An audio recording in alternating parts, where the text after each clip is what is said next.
In the 16th century, England was a nation of dramatic change. Religion, fashion and politics were all in flux, and under Queen Elizabeth I, even facial hair wasn't safe from government scrutiny. Yes, it's true. During the Elizabethan era, there was allegedly rumours of a beard tax. But why would a monarch try to tax something as ordinary as a beard?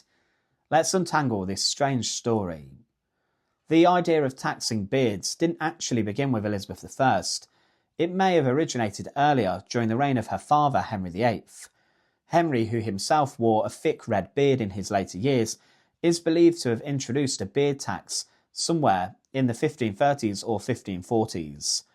Some historians argue that Henry's tax was less about money and more about fashion and authority.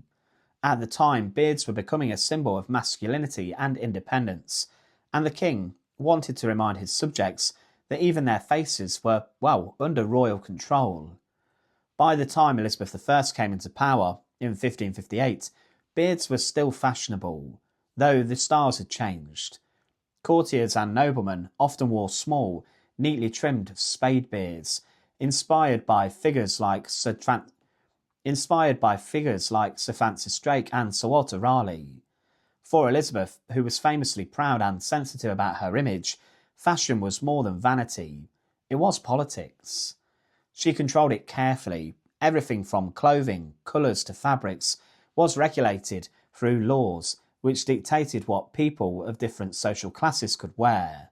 So when the story about Elizabethan beard tax emerges, it fits perfectly into that world, a world where appearance was tied to class and loyalty.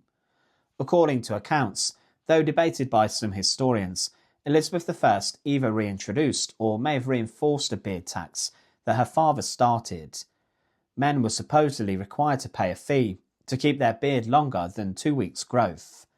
The tax wasn't universal. It was said to apply mostly to the wealthy, as poorer men were unable to afford it. Some sources claim that the tax varied by social rank. The richer you were, the more you paid to keep your beard.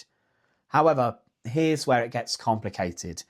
There's actually no surviving official record of such a tax in Elizabeth's legislation or royal accounts. Historians now believe that the rumour of a beard tax was a story that was partly exaggerated or confused with other forms of taxation or her father's policies. But that doesn't mean that it's an entirely fictional thing. Taxes on personal appearance did exist elsewhere in Europe, and England certainly had the bureaucracy to impose them.